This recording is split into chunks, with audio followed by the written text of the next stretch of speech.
Muy buenas tardes, amigas y amigos. Estamos transmitiendo desde Ventana Cultural, la plataforma de la Universidad de Magallanes y su dirección de extensión, directamente desde Punta Arenas.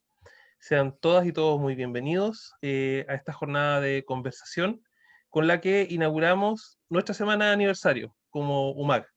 Estamos cumpliendo 59 años de servicio a la comunidad magallánica. Somos parte de su historia y ciertamente lo hemos sido durante este año tan especial que hemos vivido todos, tanto en el mundo como en nuestra propia región. Eh, Vamos a comenzar esta jornada dedicada a un tema que a nosotros como dirección de extensión de la UMAC nos ha mantenido ocupados durante años hasta la actualidad. Estamos hablando de nuestro programa de investigación artística Magallanes 2020. Y para comenzar este ciclo de conversatorios en donde vamos a abordar cuáles han sido, digamos, no solo los resultados, sino la experiencia que nos ha llevado a esos resultados, ¿ah? eh, de distintas pasantías que cumplieron artistas chilenos y alemanes radicados en Alemania, que estuvieron durante los últimos años en Magallanes, eh, experimentando, aprendiendo sobre nuestro entorno, conversando con gestores y artistas locales, gracias a un convenio entre la Universidad de Magallanes y el Goethe Institute. Para ello, quiero invitar a dar las palabras iniciales a este conversatorio a nuestra directora de extensión, Mónica Arauz, y al director de el Goethe Institute, nuestro amigo Christoph Bertrams. Mónica, adelante, por favor. Muchas gracias, Rafael. Un gusto saludar a todas y todos los que nos acompañan hoy día y en nombre de la Universidad de Magallanes darle la más cordial bienvenida a este primer diálogo en torno a la investigación artística. Y como bien decía Rafael, en el marco de los 59 años de nuestra Universidad de Magallanes, pero también en una semana en la cual se conmemora oficialmente los 500 años del paso de Hernando Magallanes por el estrecho que lleva su nombre, y también de cara al plebiscito que espera plasmar la voluntad ciudadana de redactar una nueva constitución para nuestro país. En este contexto y por esto nos parece muy importante hablar desde el territorio y también conectarnos con otros territorios, revisar hitos históricos, indagar en miradas críticas de presente y también de futuro. Y quizás un camino para eso, lo que nosotros hemos estado indagando, digamos, es la investigación interdisciplinaria desde el lenguaje artístico, que busca justamente ampliar la comprensión del territorio y sus características. Es también una posibilidad donde se pueden conectar y generar puentes entre lo aparentemente inconectable, se puede abrir un espacio donde todo puede ser posible y por lo mismo se puede dar a luz un nuevo conocimiento en un área inesperada. Los diálogos que iniciamos hoy presentarán reflexiones y trabajos de artistas residentes del programa de investigación en artes y ciencias llamado Magallanes 2020, el cual se desarrolló en la Universidad de Magallanes entre los años 2016 y 2019, en una estrecha cooperación con Goethe Institut. Para nosotros fue un trabajo colaborativo muy importante, sin el cual no hubiese sido posible implementar este programa. Este programa contó con la participación de 6 destacados artistas convocados vía concurso que realizaron una residencia de 1 mes en la Universidad de Magallanes y desarrollaron su trabajo con diferentes líneas de investigación de la universidad y en diferentes provincias de la región también. Quisiera agradecer especialmente a Christoph Bertrams por haber confiado en este programa y en este trabajo colaborativo. Agradecer también al equipo de Goethe Institut, que son también está Fernanda Fábrica, Juliane Kiss. Y también agradecer a la presencia de Patricia presentando su obra, de Pavel y de Paola, que ya los van a presentar. Muchas gracias y les deseo un bonito viaje por este diálogo. Muchas gracias, Mónica. Quisiera ceder ahora la palabra a Christoph Bertrams, una persona con la cual la Dirección de Extensión UMAG ha colaborado ya un buen tiempo. Él es director del Goethe Institut Chile. Él tiene una amplia experiencia internacional en gestión cultural y de intercambio intercultural, que es justamente lo que ha producido los frutos que vamos a compartir durante este ciclo de conversaciones. Por favor, Christoph, queremos escucharte. Muchas gracias por darme la palabra y agradeciendo también a la UMAC especialmente para esta colaboración. Para nosotros ha sido muy importante, era la primera residencia que el Goethe Institut Chile ha hecho fuera de la ciudad. Y agradezco siempre, Mónica, que un día apareció en el Goethe y ahí inventamos una cosa que ha dado tanta fruta. Me gustó mucho y siempre me recuerdo esta primera entrevista que tuvimos y de las consecuencias que hemos hecho. Bueno, nuestra colaboración era básicamente la residencia. Y ustedes como universidad hablan siempre de investigación. Para mí es más también el aspecto intercultural. Ahí viene un alemán con un avión en una zona que no conocí para investigar un tema. Y el fruto nunca se sabe muy bien y a veces uno puede aceptar que es una sola investigación sin resultado final. Pero en este caso comenzamos con esta charla, esta vía de publicar lo que han hecho los 6 artistas en los últimos años. Y uno que conoce un poco las internas ya puede prometer muchas cosas porque era fantástico que han hecho. Y como siempre, residencias hoy en día son mayoritariamente artes visuales. Pero hoy vamos a hablar de un caso excepcional, porque es literatura. Y ahí hay que recordar que, por ejemplo, cuando Goethe, el verdadero, el poeta Goethe, no el presidente nuestro, pero el Goethe de este entonces, quería tener más influencia, ahí se creó la cosa típica de una residencia, ir en las afueras, en este caso él iba a Italia, para tener nuevas influencias, nuevas ideas. Y ahí vimos un caso muy especial, la Patricia, que ustedes van a conocer un poco más tarde, vino a una parte de Chile que creo que nunca había ido, es chilena, pero que no conocí, y descubrí con la ayuda de todo el equipo de la UMAC una realidad que ha dado un fruto fantástico, un libro que vamos hoy a presentar. Solamente quiero rescatar algunos elementos de una residencia que para nosotros es importante. Entre tanto, hacemos con muchos socios acá en Chile, pero realmente esta universidad de 59 años era la primera con que colaboramos en este dominio. Y es un honor y siempre tengo esperanza cuando todo este problema de pandemia se va a ir, que vamos a reanudar y mandar otros artistas para investigar en esta parte del mundo tan interesante. Perfecto. Muchas gracias, Christoph. Gracias, Mónica. Creo que han resumido de muy buena manera el espíritu de lo que fue este programa Magallanes 2020. Y ahora vamos a darles el pase a nuestros invitados. Yo me despido de ustedes acá. Muchas gracias a ambos. Bueno, partir presentando primero a nuestros invitados en realidad, pero la obra sobre la cual vamos a hablar primero corresponde a la escritora chilena residente en Alemania, Patricia Cerda. Patricia Cerda es una reconocida escritora nacional, autora de obras orientadas al género histórico. Muy bienvenida, Patricia. Puedo mencionar a libros que están incluidos dentro, de hecho, del currículum de lectura de Chile, como Mestizo y Rugendas, inspirado en el pintor alemán, ¿no es cierto?, que vivió algunos años en Chile. También tiene una obra llamada Violeta y Nicanor, sobre, digamos, los célebres hermanos Parra, y la novela que fue fruto de esta residencia de Magallanes 2020, sobre la cual vamos a hablar ahora en esta ocasión, es Bajo la Cruz del Sur, que narra, bajo su estilo y óptica propias, lo que fue la travesía de la expedición de Hernando de Magallanes.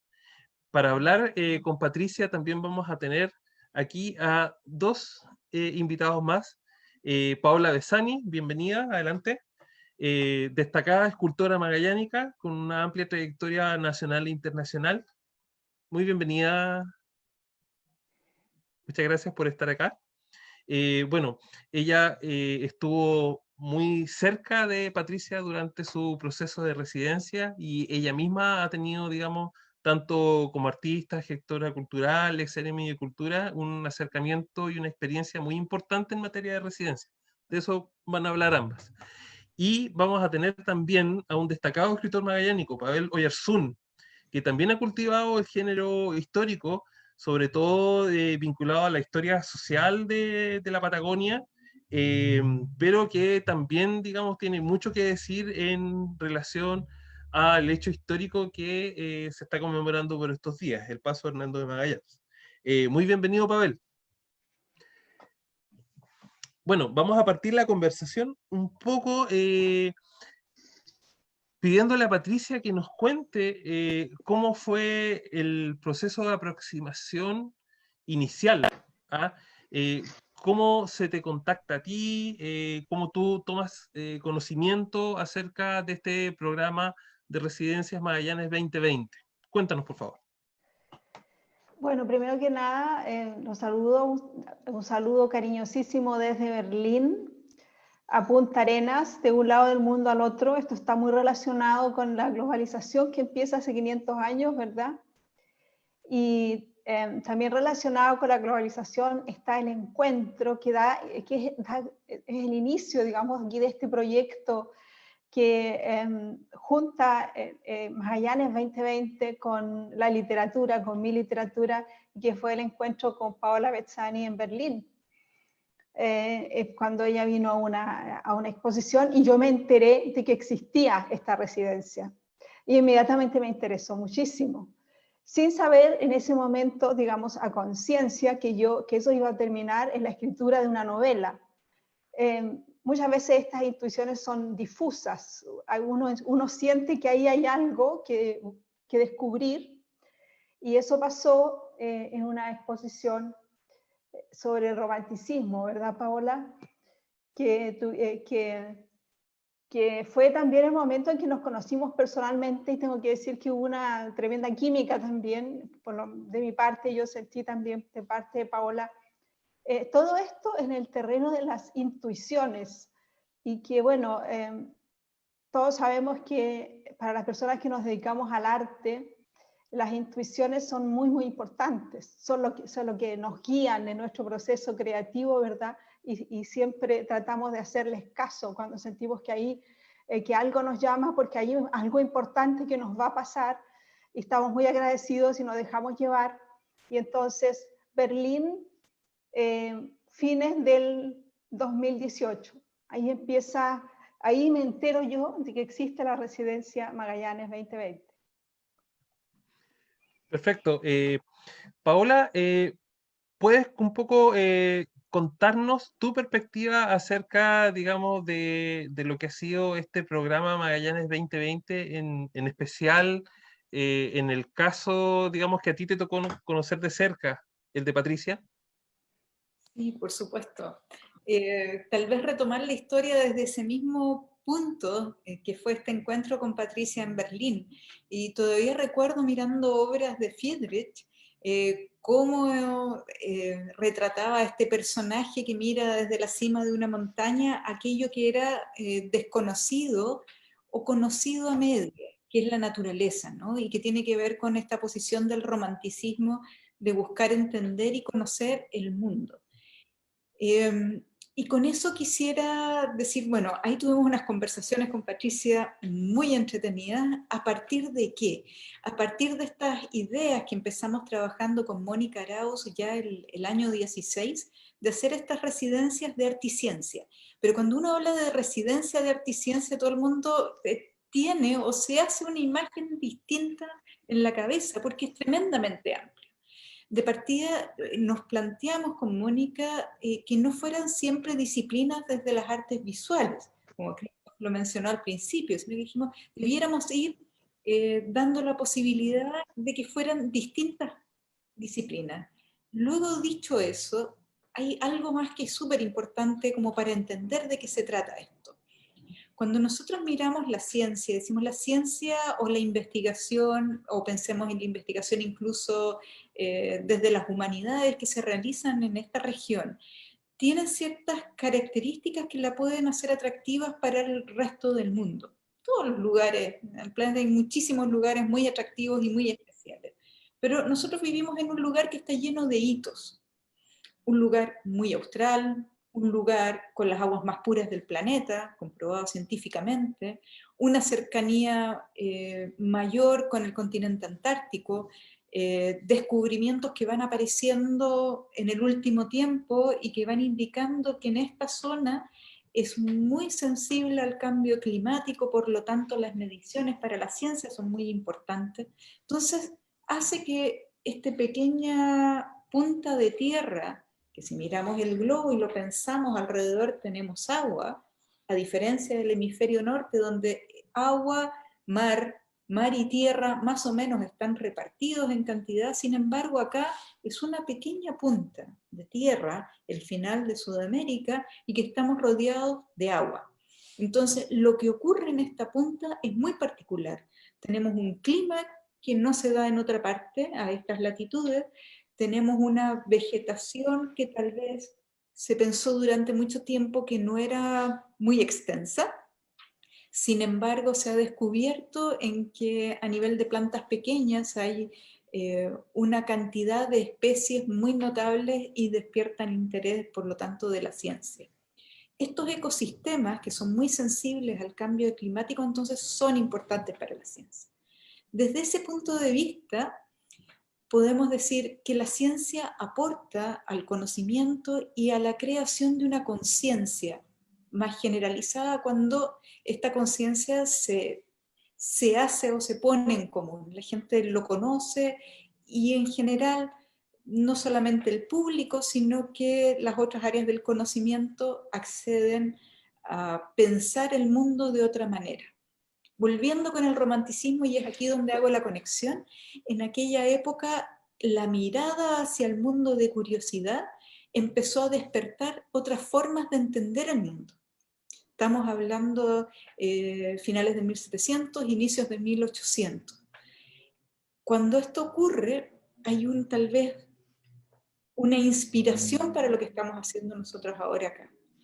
Estamos despertando a mirar el mundo tal vez con otros ojos, añadirle a lo que ya conocemos, a lo que ya hemos aprendido, a lo que la historia nos ha enseñado, pero con algo distinto. Y ahí viene lo importante que es la experiencia en un lugar.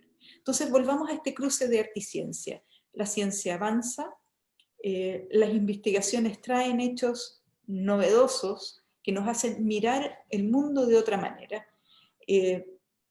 Tenemos problemas importantes, por ejemplo, el cambio climático, ¿no? Ese es un hecho.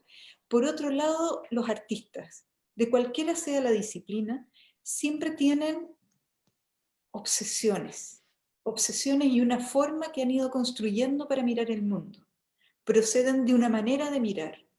El gran desafío es decir, ¿qué pasa cuando cruzo estas formas de ver, los nuevos conocimientos o los nuevos pensamientos con este permanente mundo de obsesiones que reflejan los artistas independientes de la disciplina?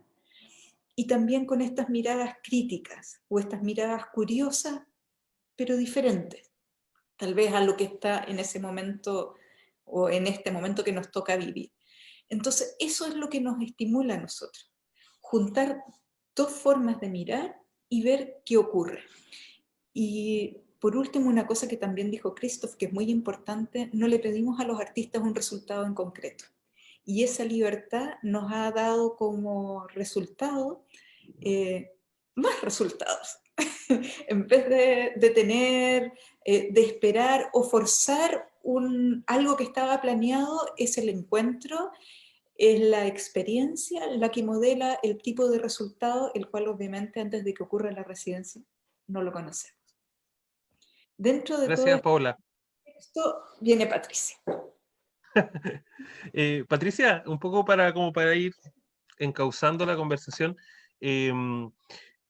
Paola ha hablado, digamos, de una manera bien clara cuál es la vinculación que el arte y la ciencia pueden tener. En tu caso, tú que cultivas la novela histórica, eh, si consideramos la historiografía como una ciencia, o más cercano a la ciencia, digamos, que el arte mismo, eh, ¿cuál es tu relación justamente con la historia como disciplina y eh, cómo te sirvió para abordar eh, una temática que transcurrió, en este caso el Paso de Magallanes, en un lugar que tú físicamente no conocías? Cuéntanos un poco, por favor. Bueno, ahí hay mucho que contar. Hay como dos preguntas también. La primera es sobre la relación entre la historia, que es una ciencia, la ciencia histórica, una ciencia social, y, y el arte, en este caso la literatura. En mi experiencia personal, tengo que decir que mi formación como historiadora me da mucha seguridad para abordar temas literarios. Yo ya no me veo en lo absoluto como historiadora, sino que me veo como una escritora a secas que por tener esa formación histórica se atreve sin problemas, sin timideces de ningún tipo, a situar mis ficciones, no en el presente, lo cual puedo hacer sin problema, pero eso lo hacen los demás, eso es lo que me digo yo a mí misma. La sitúo en el pasado porque yo veo ahí muchas lagunas, yo veo muchos temas de nuestra memoria cultural que no han sido tratados, y eso nos lleva a conocernos poco, a tener a lo mejor también ideas falsas sobre nosotros mismos, o adoptar interpretaciones, perspectivas de nosotros mismos que no vienen de nosotros mismos. Por ejemplo, el eurocentrismo con que se ha tratado hasta ahora el viaje de Magallanes, por ejemplo, que es algo que yo quise corregir con la novela. Entonces, aquí en esta residencia se juntan toda esa serie de elementos. Yo realmente no sabía que iba a escribir una novela cuando llegué a Punta Arenas. Tenía la intuición de que algo iba a pasar, de que que iba a encontrarme con algún tema ahí, pero no sabía qué tema era ese. Y cuando empecé a reflexionar sobre los 500 años del descubrimiento y sobre esa primera circunnavegación, y empecé a investigar en la misma Universidad de Magallanes, en la biblioteca. Un saludo cordial a la Universidad de Magallanes en su aniversario a propósito. En esa investigación yo ya me di cuenta, después de leer unos pocos libros, y después eso yo lo confirmé cuando volví a Berlín y seguí investigando y encontré más material aquí en esta biblioteca tan completa que hay sobre América Latina en Berlín. Encontré más material y vi que realmente no había una novela, una ficción y ni siquiera un relato histórico que incluyera plenamente la visión de los pueblos originarios. Entonces, claro, ahí está, creo, la respuesta a tu pregunta, y es que la alegría que yo siento siempre cuando me encuentro con esos temas, cuando yo siento cuando veo una laguna y cuando me motivo a investigar, a reflexionar y a escribir un texto literario como un aporte mío a la memoria cultural. En el fondo, lo que yo quiero hacer, por eso te agradezco también la pregunta, lo que yo quiero hacer es enriquecer nuestra memoria con nuevas interpretaciones, con ficciones y también con nuevos personajes, por ejemplo, las voces femeninas en algunas novelas anteriores, o las voces de los pueblos originarios.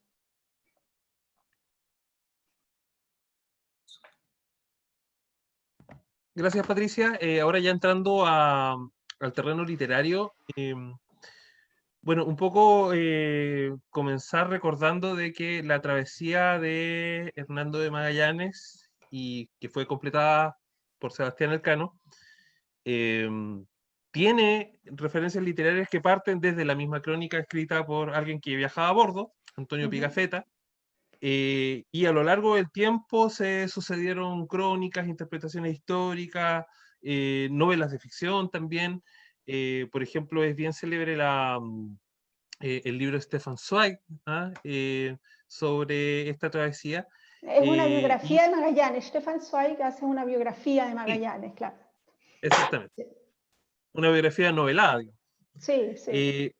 Y me gustaría invitar a Pavel para que nos comente un poco sobre cómo la literatura ha abordado el tema para ir ya empezando a comentar específicamente tu libro, Bajo la Cruz de Eso. Pavel. ¿Micrófono? Hola, hola, ¿se me escucha, no? ¿Bien? Sí. Sí. Qué bueno. Bueno, gracias, Rafael. Quiero permitirme un minuto de gratitud, ¿no es cierto?, a Mónica Arauz, que me invitó a participar de esta actividad, por la confianza que me brinda el Departamento de Extensión de la Universidad de Magallanes. Quiero agradecer en especial también a Patricia, que lo haya permitido. Todos sabemos que los autores son los que definen muchas veces, y está bien que sea así. Y bueno, y agradecer a Paola, agradecer a Christoph, el que estemos hoy día reunidos. Yo siempre he pensado de que la presentación de un libro es una fiesta, y hay que tomarla como tal, ¿no es cierto? Es un momento de alegría, es un momento de satisfacción, no solo para el autor, sino que también para el público lector. Por lo tanto, yo asumí este compromiso con total complacencia y absoluta gratitud, porque es mi pasión. La literatura es mi pasión, es a lo que me he dedicado los últimos, bueno, no voy a decir cuánto, pero son hartos años, y sobre todo novelas, como la que hoy día presentamos, esta novela histórica, que en particular de los géneros que hay, ¿no es cierto?, dentro del gran género que es la novela histórica en particular, a mí me apasiona. He llegado a la historia y a la pasión por la historia o la historiografía a través de las novelas principalmente. Una de las primeras virtudes que tiene una novela, fíjate, que está plena de estas virtudes, valga la redundancia, es cuando te evocan otras lecturas. Y eso me ocurrió con el libro de Patricia, quiero decírselo, ahora que la estoy mirando. Me evocó lecturas, por supuesto. Tú mencionabas el Magallanes de Stefan Zweig, o Zweig, ¿cierto? Fue el primer relato que me acercó al tema de la travesía magallánica de 1519, ¿no es cierto? Esa biografía narrativa, esa biografía con incorporación de elementos novelescos que hace tan atractiva las biografías de Stefan Zweig. Naturalmente después ya pergeñé en textos históricos. Recuerdo el libro propio, ¿no es cierto?, del propio Mateo Martinich, que dedica a la travesía magallánica, y dos libros que leí al mismo tiempo. Yo me estoy remontando, apelando a la escasa memoria que me queda. Dos libros que leí al mismo tiempo. Uno fue el diario de Antonio Pigafetta, ¿no es cierto?, el primer viaje en torno al globo. Y paralelamente a ese leí la novela Maluco, de Napoleón Bacchino Ponce de León, un periodista y escritor uruguayo. Esa novela ganó el premio Casa de las Américas de Cuba el año 1989. Me llegó en una edición modesta. Luego fue editada por Sig Barral, y la novela de Patricia me evocó inmediatamente esas lecturas y otras. Quiero decir así, de primera fuente, que me disfruté mucho de la lectura. Se me hizo una lectura muy rápida, se me hizo una lectura muy agradable. Hay mucha verosimilitud, por eso quería, en este diálogo que vamos a sostener, hacerte algunas consultas, Patricia, ¿no es cierto?, con respecto a la escritura misma de la novela histórica, porque tu producción literaria desde Mestiza para adelante, en un corto lapso, es muy prolífica, ¿no es cierto? Ya el año 2016 se debuta literariamente con Mestiza, y no contenta con ello, con Rugendas, del mismo año, ¿no? Y son novelas también ambientadas, una en el siglo XVII, la otra en el siglo XIX. Rafa hizo mención a Violeta y Nicanor, y ahora con Bajo la Cruz del Sur. Quiero decirte de que me sentí en el viaje nuevamente, me sentí en esa travesía, es uno de los temas que más me ha cautivado. Pienso que, como consideran muchos, ¿no es cierto?, es la mayor hazaña de la navegación, ¿no?, de la historia, por lo menos la historia de Occidente, esta aventura tan desmesurada, ¿no es cierto?, que se proponen, sobre todo Magallanes, ¿no? Una vez despechado de su rey, al servicio de la corona española, se embarca en este proyecto, en esta desmesura, que después voy a tocar otro tema, porque está marcada por el sacrificio, está marcada por el infortunio, pero también por la fortuna. O sea, choca aquí el infortunio con la fortuna, ¿no? A propósito de Antonio Pigafetta. Pero como el viaje es tan largo, ¿no es cierto? Es un viaje de 3 años, casi exacto. Hay ciertos hitos que me gustaría que conversáramos, que compartiéramos de este trayecto, ¿no? De este trayecto tan azaroso, que tiene mucho que ver con nuestro territorio. Quiero un poco fijarme en aquel lapso en el cual el territorio nuestro es el protagonista, ¿no? Acá, a propósito del Estrecho, que está aquí muy cerquita, quería que compartieras alguna reflexión, Patricia, con nosotros con respecto al proceso de investigación, un poco lo que te preguntaba Rafael, también al cuento. Sabemos muy bien de que no basta con el conocimiento histórico, a pesar que te da un sustento importante, por supuesto, pero eso no basta para escribir una novela. Nosotros bien lo sabemos, claro, ¿no? Porque interviene la ficción, el diálogo. Una de las grandes virtudes de la novela, Patricia, tiene que ver con la verosimilitud.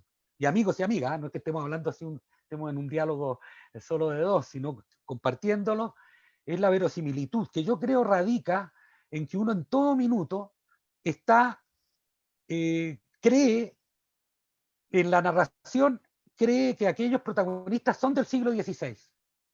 ¿No es cierto? Más allá del empleo del lenguaje, ¿cómo fue tu trabajo con respecto al empleo del lenguaje, por una parte, ¿no es cierto?, para que exista esta verosimilitud? Nos separan 500 años. Los que hemos hecho novelas históricas o con base histórica sabemos lo difícil que es meterse en la cabeza de personas de hace 5 siglos, al pensamiento que había, el pensamiento mitológico, los escasos conocimientos científicos que se tenía, una escasa instrumentación, un viaje a ciegas en una buena parte, ¿no es cierto?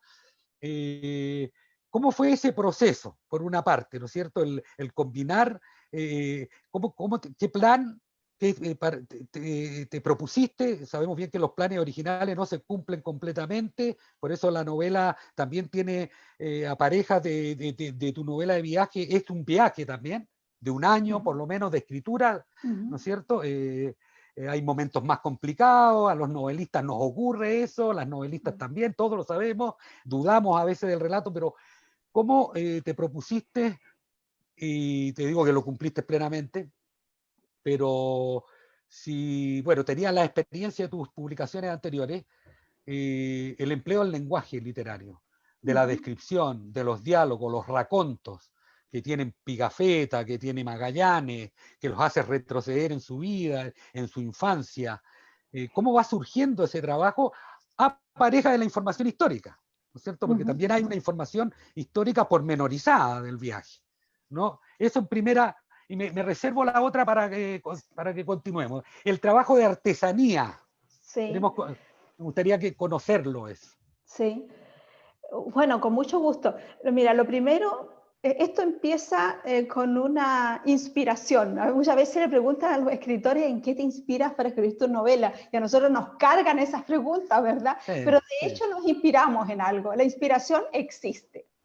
Y yo me acuerdo de, pues muy importante para mí, El viaje, que fue una linda invitación también de esta residencia, el viaje en barco por el estrecho y luego por el canal del Beagle, desde Sí. Punta Arenas hasta Puerto Williams. Esas 36 horas ahí leyendo, porque me fui todo el tiempo leyendo, por una parte al rey de la Patagonia, de Marchante, pero también, fíjate, a Melville, me llevé a Melville también, que escribió sobre esas aguas, sobre esos territorios, ¿verdad?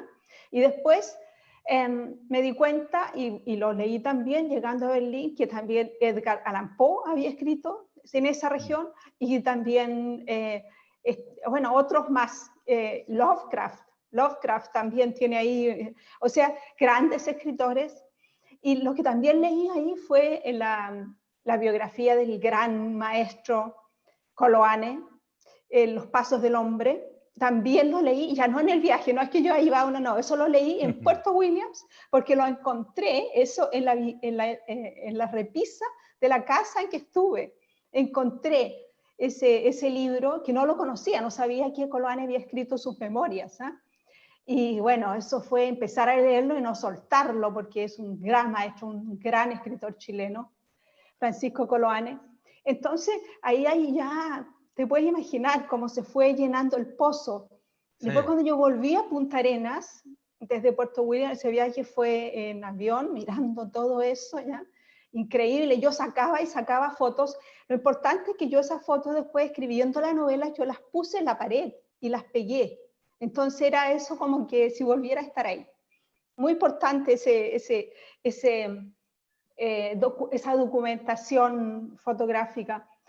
Y cuando yo volví a Punta Arenas ya con todo ese material, todas esas lecturas, eso, lo que vi, etcétera, ya dije yo voy a escribir esto y me puse a investigar.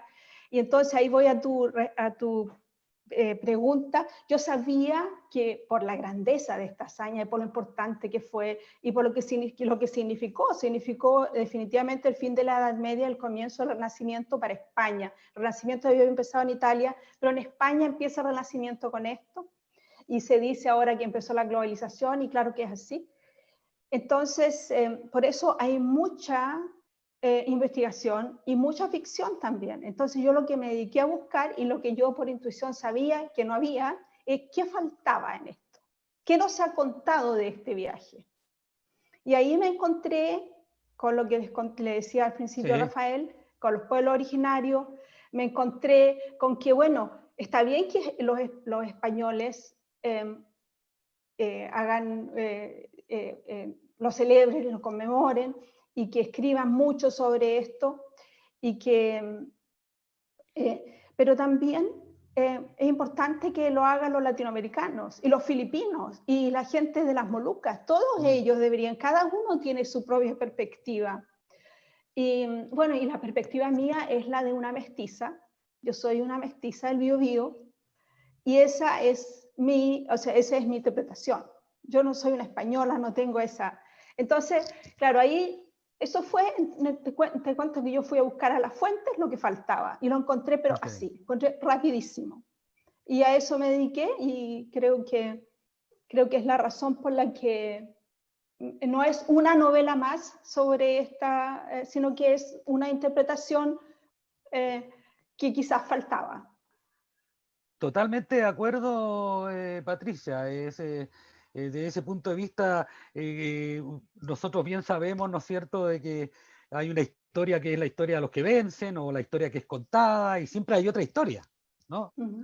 En un momento más me gustaría hacerte una pregunta con respecto a eso, o que dialoguemos frente a ese tema.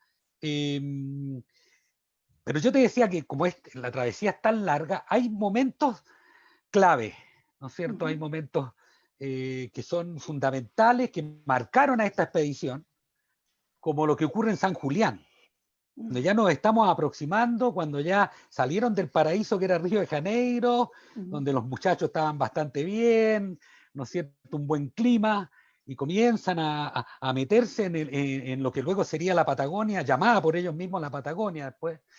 Comienzan a meterse en este cuento climático distinto, un cielo oscuro, un mar oscuro, y deciden a hibernar, como dices tú ahí en la novela, en San Julián, llegan creo que a fines de marzo, a comienzos de abril, y están 4 o 5 meses allí, pero allí se desarrolla el conflicto que también subyace en toda esta historia, porque los castellanos, o algunos de ellos, nunca olvidan de que Hernando de Magallanes es Fernão de Magalhães, es un portugués, ¿no? Hay una desconfianza permanente, ¿no? Hay una vigilancia sobre él, y no es el único portugués, porque esta expedición es una torre de Babel, hay flamencos, hay italianos, hay griegos, hay un inglés, irlandeses, en fin. Pero tú tratas allí en la novela esa estancia, ¿no es cierto? Esa tensión. ¿Conoces San Julián? Entre paréntesis. La verdad no, lamentablemente me faltó conocer San Julián, no. Pero ¿sabes qué? No, esto te lo digo así como yo he escrito sobre novelas que no conozco el lugar. Claro, Tampoco. Bueno, yo igual vi muchas fotos porque eso está muy documentado. La bahía, sí. Como es, todo eso está muy documentado, que es una bahía cerrada, ¿verdad? Sí. Y que se abre hacia... O sea, no lo vi con mis ojos, no estuve ahí, pero hoy día tú puedes con Google Earth y con todos estos asuntos puedes estar en cada lugar, sí, claro, pero no es lo mismo que estar, como estuve en Punta Arenas, no es lo mismo que estar personalmente ahí. Patricia, un paréntesis, a raíz de lo que tú decías, la inspiración existe, lo que pasa es que tuvo más la fama, ¿no? Sí. Era como si fuera, ¿no es cierto?, un golpe casi divino, pero existe la inspiración. Pero ¿cómo te imaginas tú esa escena? ¿Cómo la construyes? Esa tensión que hay allí entre estos personajes. Sí, bueno, ahí en esa parte de la novela que está muy bien documentada, esa parte también de la historia que está muy bien documentada, que son los conflictos que habían entre los oficiales de la Armada del Moluco. Ahí también está, digamos, ahí como salen las emociones humanas, sale la envidia, la competencia, sale, bueno, la traición, ¿verdad? Entonces, ahí uno se transforma, la escritora se transforma en una pequeña Shakespeare, si tú quieres, sí. a imaginarse cómo se dieron esos conflictos. Está claro, ¿verdad? Y es muy jugoso saber que uno de los enemigos principales al principio de Magallanes es un sobrino, entre comillas, un hijo natural, un bastardo de un obispo, que es una de las personas de las autoridades españolas que están como a cargo de esta expedición, una de las personas que junto con el rey Carlos V redacta las capitulaciones de la expedición, ¿verdad? O sea, una persona que tiene mucho que decir ahí y que en el último momento pone a su hijo para que vaya junto con Magallanes y lo nombra conjunta persona. Y a Magallanes no le queda otra que aceptarlo, porque sí, claro, eso fue a última hora, cambios a última hora, pero a él nunca le pareció bien esto. Nosotros sabemos que Magallanes era una persona muy segura de sí misma, agria, era autoritario. Carácter duro tenía. Un carácter duro. Sí. Y entonces, claro, y nosotros sabemos que en el transcurso del viaje se va deshaciendo de todos estos oficiales que le nombraron de España y va poniendo a su primo, a su sobrino. Sobrino, claro. Sí, claro, a todo. O sea, practica un tremendo nepotismo cuando ya está lo suficientemente lejos de España. Entonces, todo esto es muy shakespeariano. Yo lo pasé muy bien escribiendo todo esto que realmente ocurrió, ¿verdad? Oye, Patricia, claro, porque ahí hay un personaje que luego se queda con la gloria que es uno de los sobrevivientes finalmente en 1522, cuando regresan en septiembre de 1522 a Sevilla, que es Juan Sebastián Elcano. Sí. Bueno, ahí hay aquí hay un motín, el motín, y eso es lo que le gusta mucho a los lectores, a los hombres les gusta mucho porque ven ahí como eso podría ser una teleserie, un momento importante. Es que es atractivo. Es atractivo, claro.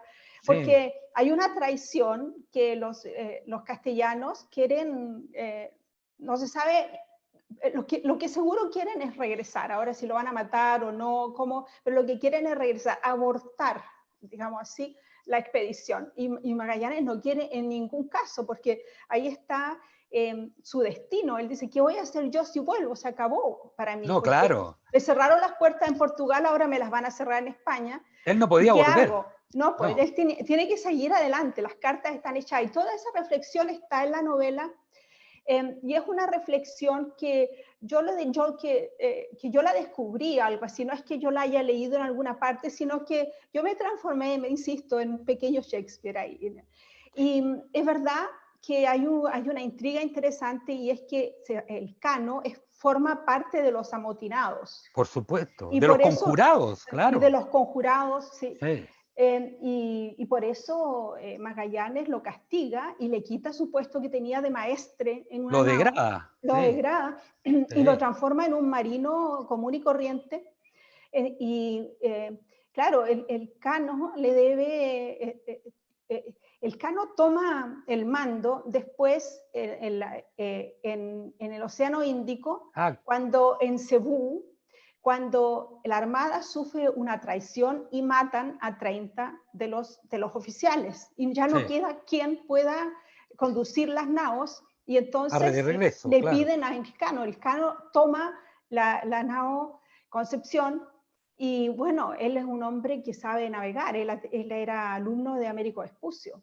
Sí. Entonces, ya ahora a la Armada, que ya está muerto Magallanes, y ahora están en una situación muy difícil, apenas tienen personas para conducir estas 3 naos, ya se les olvidó todo, se le perdona todo, y lo que necesitan es salir con vida de esa situación y llegar a las Molucas, ¿verdad? Entonces confían en él. Y así él después va recobrando su posición en la Armada y transforma en capitán oficialmente y en el capitán, ¿verdad?, de la Victoria, y termina esta circunnavegación.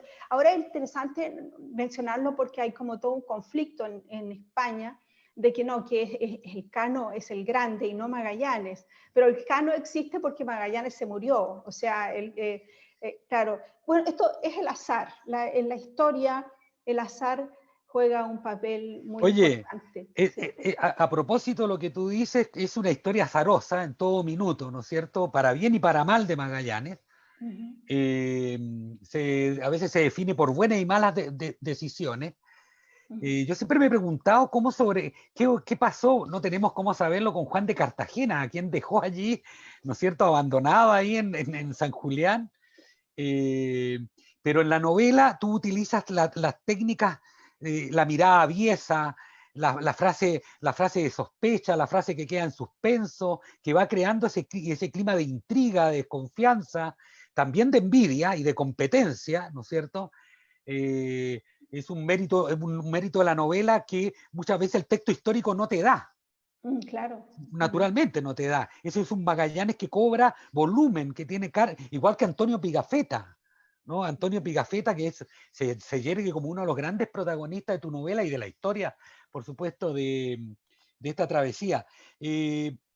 Fíjate que yo, conociendo la historia, ¿me entiendes?, pero quería saber cómo estaba contada, cómo venía.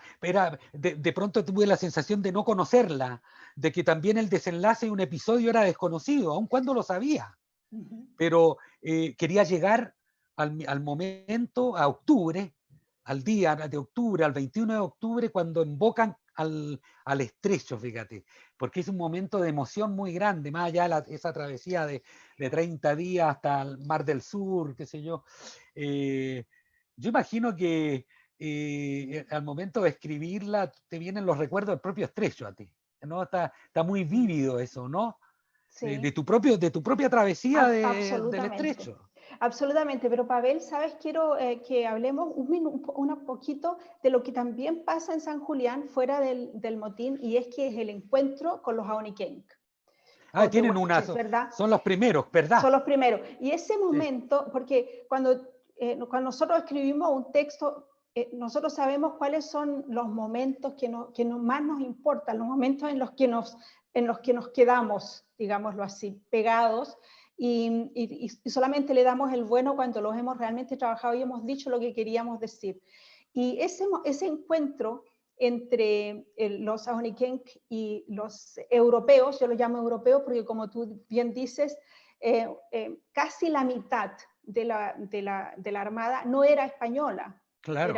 Eran franceses, ingleses, griegos, de diferente origen, portugueses, etc. Claro, entonces cuando existe este encuentro con los españoles, con los europeos y los Ahonikenk, ese encuentro lo sabemos por Pigafetta, y él fue el que dice que se llaman patagones, y ahí el nombre Patagonia, ¿verdad?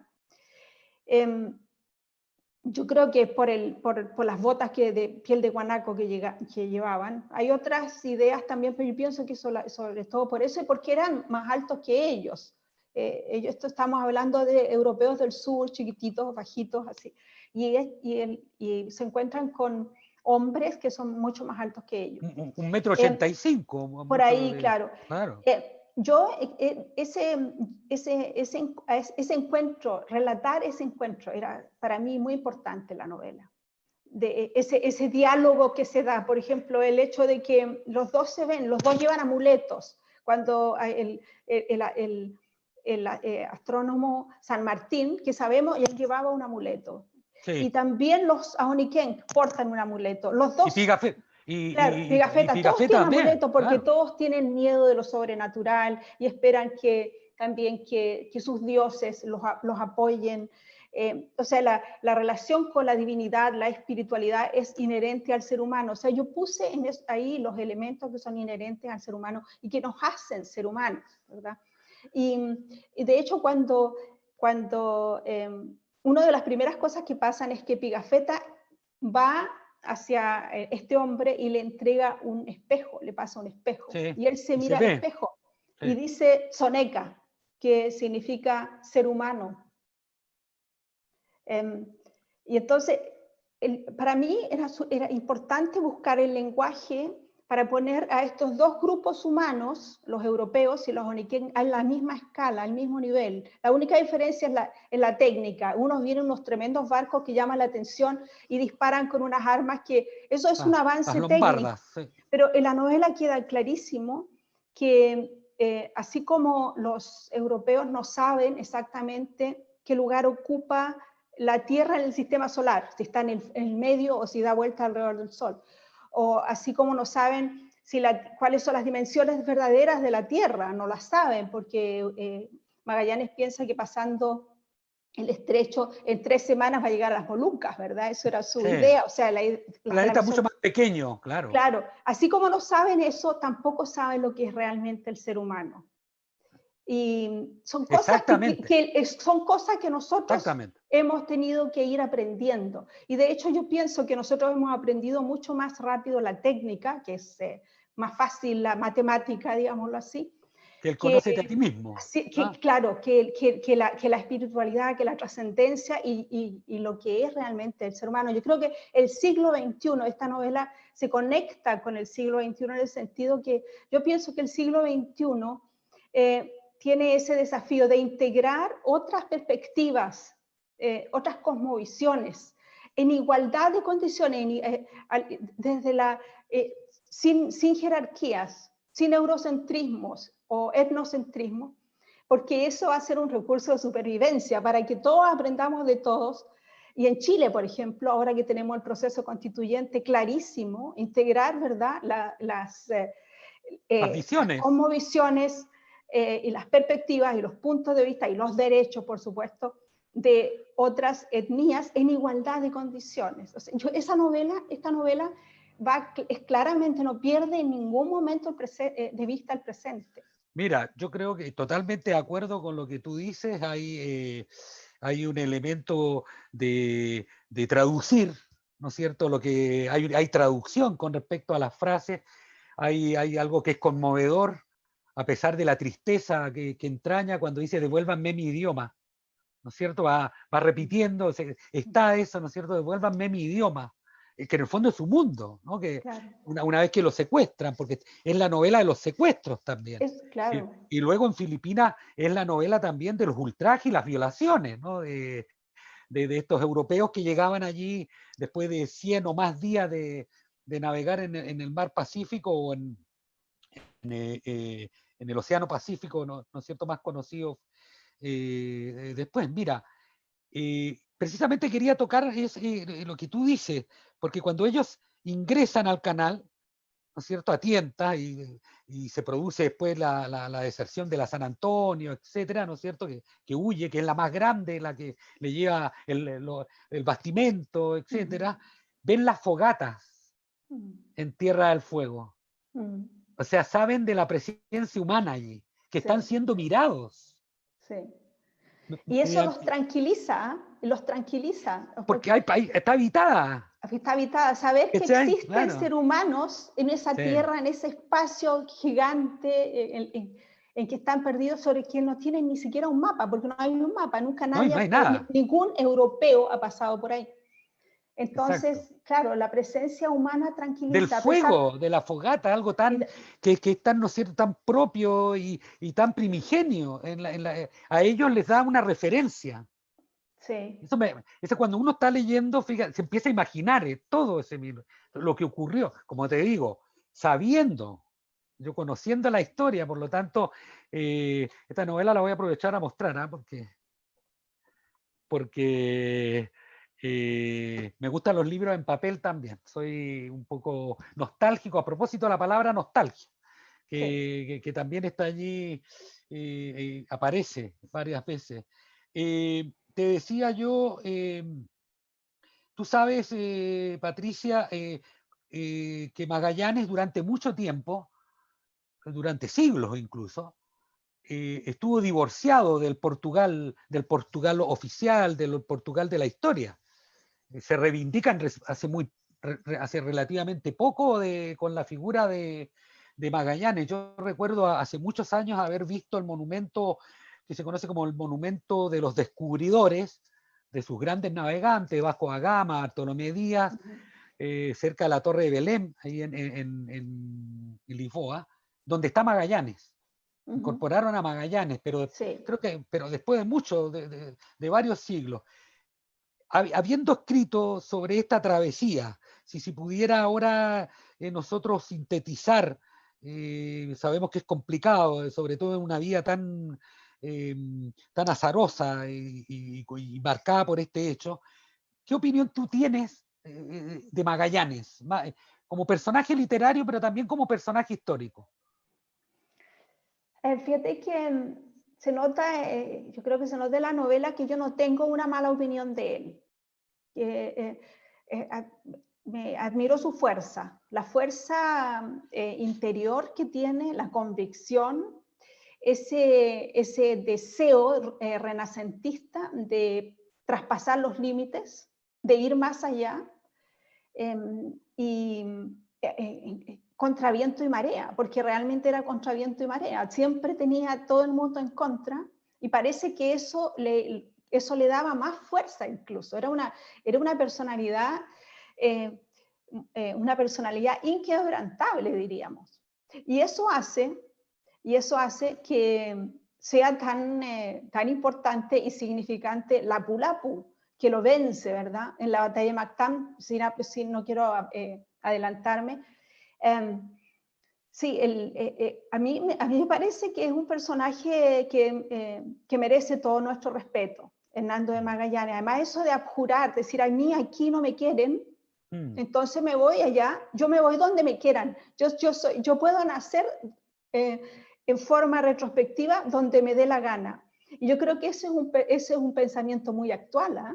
Un pensamiento muy moderno, muy del siglo XXI, si tú quieres, de los migrantes que andamos por el mundo colados y que nacemos donde nos dé la gana, o sea, echamos raíces aquí y raíces allá y no significa que dejemos algo de nuestra personalidad, sino que la vamos enriqueciendo, ¿no?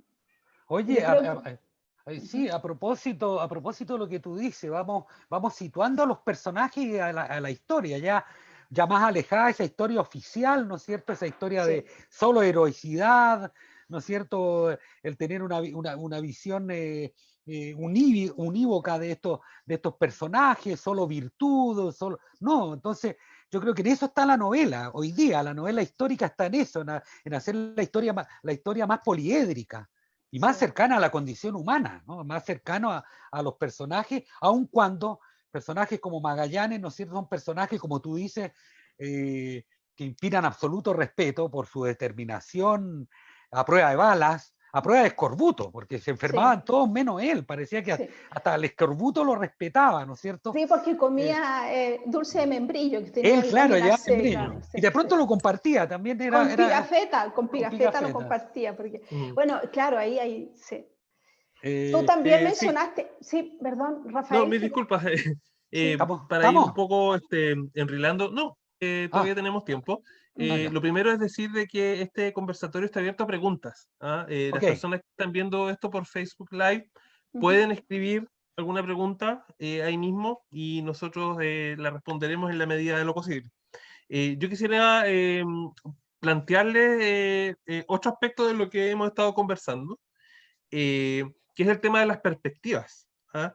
Que es tan inherente a la condición humana ver algo desde tu propio lugar, desde tu propia vivencia, desde tu propia época, incluso tomando temas que están fuera de tu alcance evidencial, pero por medio de los libros, por medio de la historiografía o de los testimonios, tanto orales como escritos, abordar hechos del pasado. ¿Ah? En el caso del paso de Hernando de Magallanes, ha sido un tema que en algún momento fue una verdad muy oficial, muy rígida, ¿ah? Muy unidimensional. Recordar de que cómo se celebraron los 400 años del paso de Magallanes aquí, que fue una absoluta celebración de la hispanidad. ¿Ah? Se trajo de hecho a un representante de la Casa Real Europea, ¿no es cierto? Claro. Ahora se ha intentado, digamos, abrir a más perspectivas el tema. Evidentemente, digamos que si uno empieza a revisar en cada lugar del mundo, podría encontrarse con diferencias, porque la visión sobre Magallanes y su travesía no es la misma para un portugués, para un español, para un habitante de la Patagonia, para un habitante de las Filipinas, por cierto, ¿ah? Que tienen un monumento gigante, varios monumentos de hecho al cacique Lapu-Lapu y es considerado un héroe nacional allá. Entonces yo quisiera pedirles a cada uno su visión al respecto. ¿Cómo creen ustedes de que estos 500 años debieran conmemorarse? Ya ni siquiera digo celebrar, porque celebrar para mí al menos desde mi perspectiva, involucra comprometerse en exclusividad con una sola visión de las cosas. ¿Ah?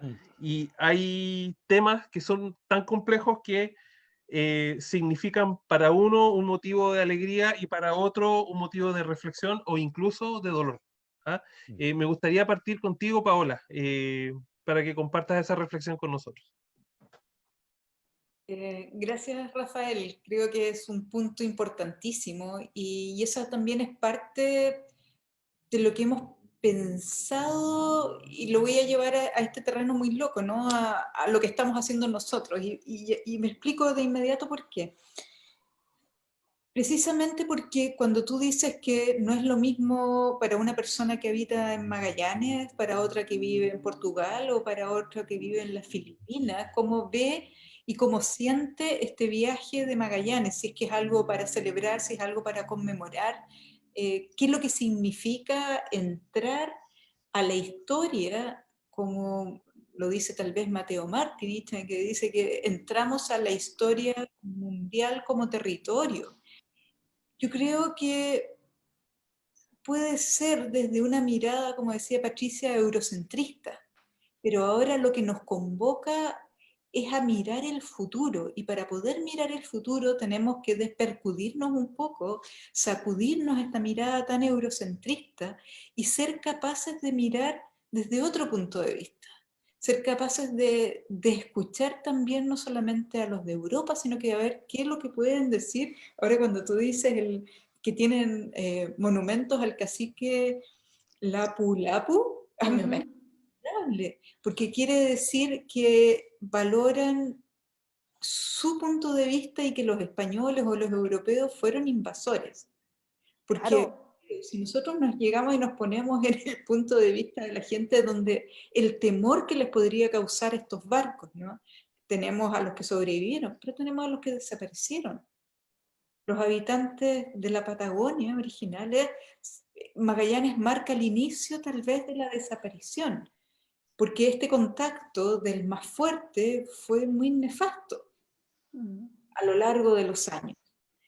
Tal vez lo que tenemos que hacer ahora es decir y mirar hacia adelante, porque hacia atrás no podemos juzgar y no vamos a... No sé, creo que Magallanes fue un personaje que vivió en su mundo y desde su punto de vista lo que él hizo puede ser cuestionable o no, pero también tiene muchas cosas que a mí también me sorprenden. Pero creo que hoy en día es absolutamente necesario ampliar las miradas y asumirnos. A mí me marcó mucho el libro Mestiza de Patricia. Me gustó dos razones por las cuales pienso que es tan importante que esté incluido en el currículum de estudio. Y lo primero es porque asumámonos de una vez por todas que somos mestizos. Los chilenos somos mestizos, tenemos este complejo de querer ser siempre aquello que no somos y valoramos y miramos hacia afuera. No, nosotros somos mestizos y este mestizaje puede ser de muchos tipos, ¿no? Acá mismo en Magallanes tenemos unas mezclas extrañísimas de muchas partes del mundo de gente que llegó y que fueron inmigrantes. Entonces, al mirar con esos ojos, tal vez podemos construir un futuro diferente y preguntarnos hacia adelante.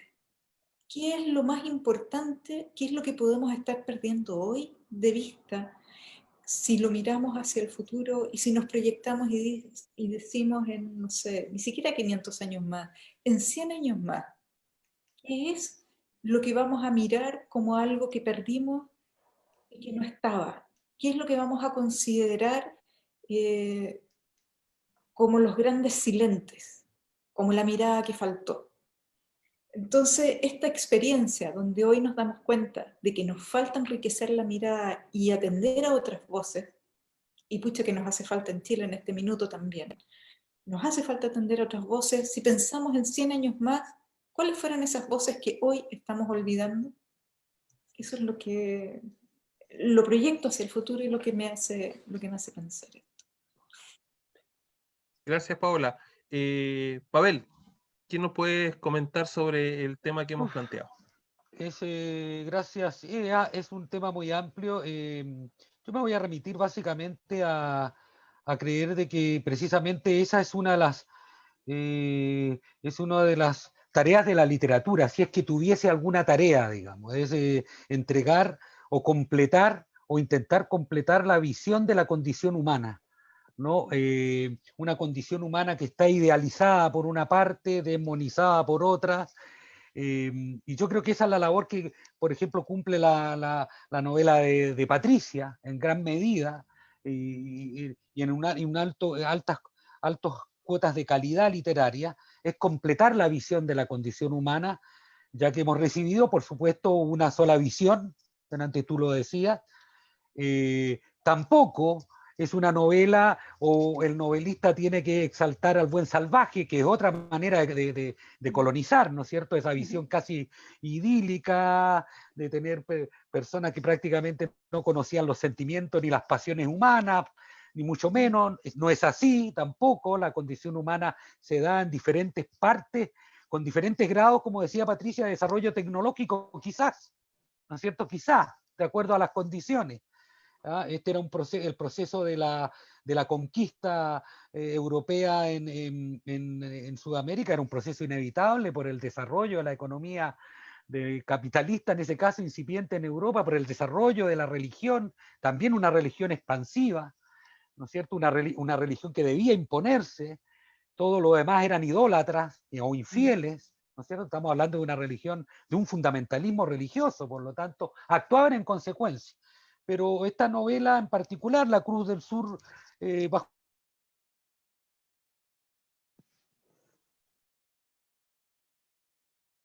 por eso le preguntaba qué opinión tenía de Magallanes, por eso lo que tú decías muy bien, lo del Apu Lapu, que es efectivamente es un héroe nacional en Filipinas, porque es el primero que se opone a la invasión europea.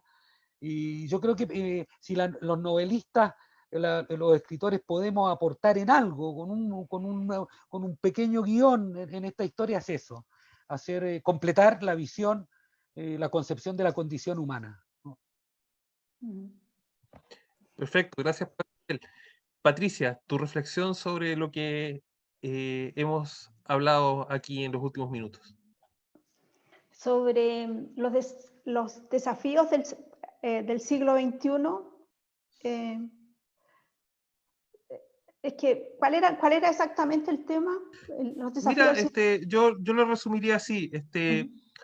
¿Cómo consideras tú que se debiera Conmemorar, ahora lo recordar, entiendo, sí, no, claro, o perdón, se me fue conmemorar? porque es que Claro, como me concentré mucho en lo que decía Paola y lo que decía Pavel y al final olvidé la pregunta, pero ya me acuerdo.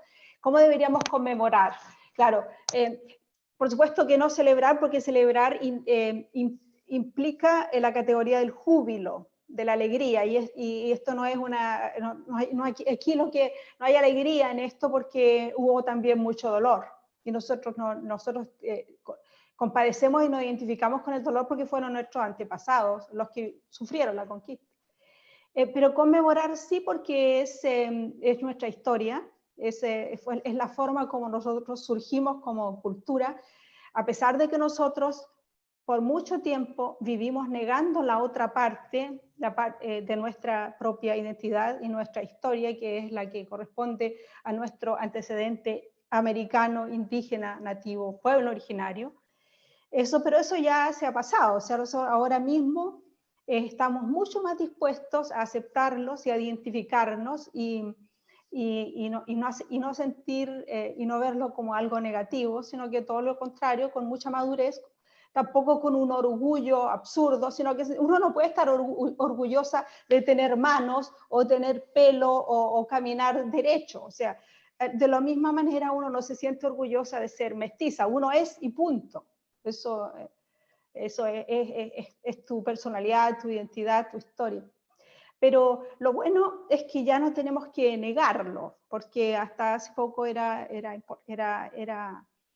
en el discurso oficial era que Chile era un país de 70% europeo y una mayoría blanca, ¿verdad?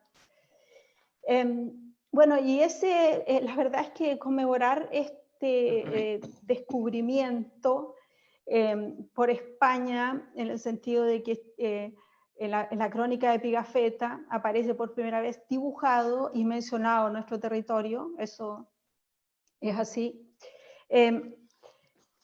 Y verlo como el inicio de algo, de un proceso que tuvo momentos muy dolorosos y muy difíciles y a los cuales hay que mirar sin hipocresía, también sin resentimiento, con madurez, porque es la historia, nosotros tenemos historia, la historia no se puede cambiar, eso es lo que pasó, pero como dice Paola, de cara al siglo XXI, ya con mucha más madurez, con mucha más claridad, y también con un sentido de reparación, diría yo, un sentido de la justicia. Bueno, y eso entra en el proceso que estamos viviendo, es un proceso que en parte también quiere ser reparador, ¿verdad? Sobre todo en lo que respecta a los pueblos originarios, reconocer que Chile es un país pluricultural.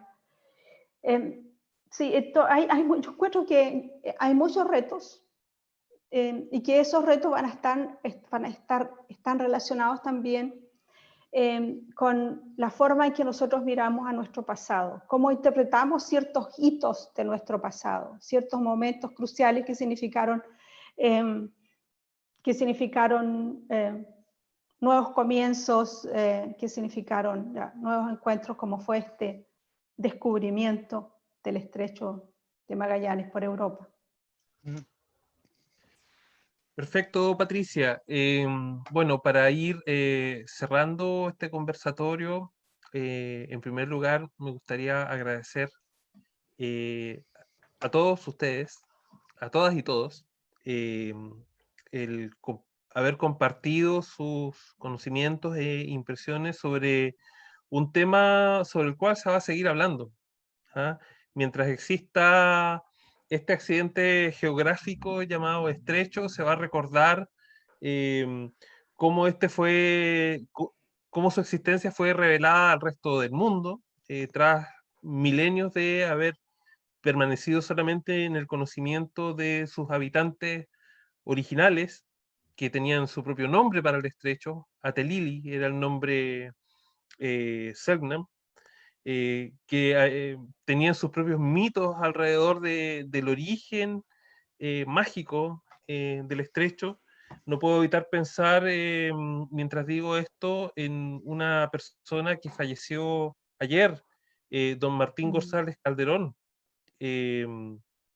un hombre depositario del pueblo, de la sabiduría del pueblo Yagán, ¿ah? Quien nos ha dejado y a quien tuve la oportunidad de ver por última vez en el Faro San Isidro. Y entre los dos miramos una ballena jugar ahí, en el estrecho. En ese sentido, creo que es muy importante lo que todos de alguna manera dijeron, en el sentido de que hay que integrar miradas. Esto no puede quedarse, digamos, seguir convirtiendo este hito histórico, que sin duda es relevante, no puede seguir siendo, digamos, una especie de clavo que nos mantiene pensando siempre lo mismo, de la misma forma, sobre el lugar y la época en donde habitamos. ¿Ah? Em, por favor, les dejo la palabra para que puedan dar algunas últimas palabras, alguna conclusión a modo de despedida. Paola.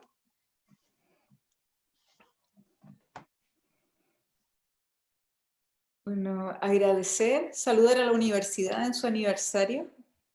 Creo que que este encuentro con Patricia, originalmente en Berlín, cuando nos conocimos, para mí ha sido una gran alegría que ella primero haya llegado a Magallanes y luego que se haya publicado este libro. O sea, te felicito, Patricia, desde el fondo del corazón, porque creo que son visiones que aportan a entender y a llenar vacíos en nuestro territorio. Y eso nos llena de orgullo y de satisfacción, porque quiere decir que hay algo que soñamos y que pensamos cuando iniciamos estas residencias con Mónica, con Christoph, y estamos asistiendo a posibilidades y a nuevas formas de mirar y a una riqueza y a un espesor cultural que nos hace tanta falta. Muchas gracias. Pavel, por favor. Con lo que me concentré mucho, porque es una gran pérdida que Martín González Calderón haya partido. Nos deja un gran vacío. Me acordé de la película preciosa Banana. Nada, y me fui para allá, perdón. Gracias, Paula. Pavel. Bueno, agradecer por supuesto a la universidad, agradecerle a Patricia, primero a Mónica, después a Patricia también, sobre todo a Patricia, la novela. Siento que quedaron muchas cosas por decir de la novela, tenía muchas cosas pero bueno, el tiempo es el tiempo.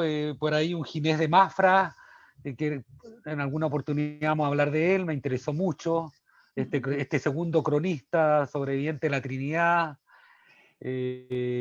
Lapu Lapu, la escena en Mactán, ¿no es cierto? Y la derrota de Magallanes allí, lo que significó para la expedición, en fin.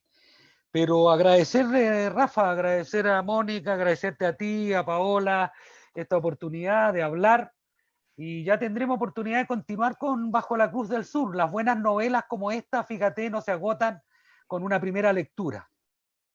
Le suceden otras, le suceden relecturas, y eso yo pienso que va a ocurrir con Bajo la Cruz del Sur. Te felicito, Patricia, por tu obra, ¿no? por tu talento, por tu talento literario, puesto al servicio, en este caso, de este hecho histórico que nos es tan caro a nosotros, por vivir donde vivimos, pero no solo a nosotros, sino a los lectores y lectoras que estoy seguro va a tener por montones.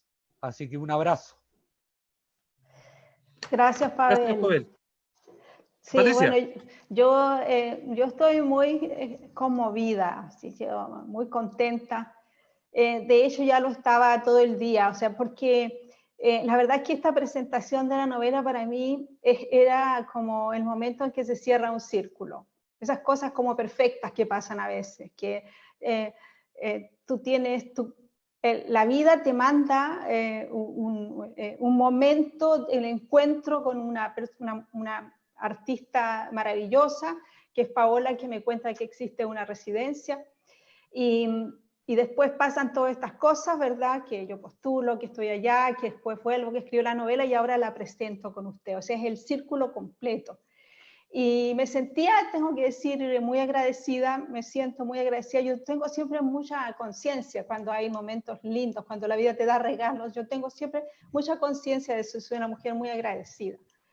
Y claro, la vida manda esos regalos, pero los manda, digámoslo así, con embajadores. Y los embajadores son Paola, son Christoph Bertram, Mónica Arauz, y ahora Pavel, volver a encontrarnos, ahora de volver a conversar de literatura, esta vez sin una cervecita ni un vino, pero igualmente, igual de cordial y de íntimo. Y sí, entonces, bueno, yo agradecidísima y también con la Universidad de Magallanes, hay que agradecerle a las instituciones, y con el Goethe Institut. Yo espero que estas residencias se sigan haciendo, que muchos otros artistas tengan la posibilidad de ir a inspirarse a Punta Arenas y a obtener su propia interpretación sobre lo que sea, porque siempre esto que llaman inspiración, etcétera, viene de adentro, que haya esa conexión entre las preguntas que lleva el artista y las respuestas o los ecos las resonancias que pueden haber en la región de Magallanes, que están realmente tan inspiradoras. Yo ya mencioné a Edgar Allan Poe, a Lovecraft, a Melville y bueno, y a Coloane. Y entonces, y a los actuales poetas y también escritores magallánicos. Yo creo que es una región iluminadora, es una región que bueno, es una región que a mí me dio mucho y por lo que estoy también muy agradecida. Bien, ya llegando al final de esta transmisión, quiero agradecer a Paola, a Pavel y a ti, Patricia, la disposición de partida a conversar, a compartir lo que fue una de las varias experiencias que se dieron durante la realización de este programa de intercambios y residencias artísticas Magallanes 2020, realizado en conjunto por la Universidad de Magallanes y el Goethe Institut. Nos vamos a encontrar pronto contando otra experiencia dentro de este programa. Les dejo desde ya recomendada la novela de Patricia, Bajo la Cruz del Sur, que ojalá llegue pronto a Punta Arenas. Fue publicada por Editorial Planeta. Y bueno, la estaremos esperando. Ahí, bueno, Pavel es el único puntarenense que en este momento la tiene, pero ya otros la tendrán. Así que me despido de todos ustedes. Muchas gracias. Amigas y amigos, nos estamos viendo en una próxima transmisión por Ventana Cultural UMAG. Muy buenas tardes.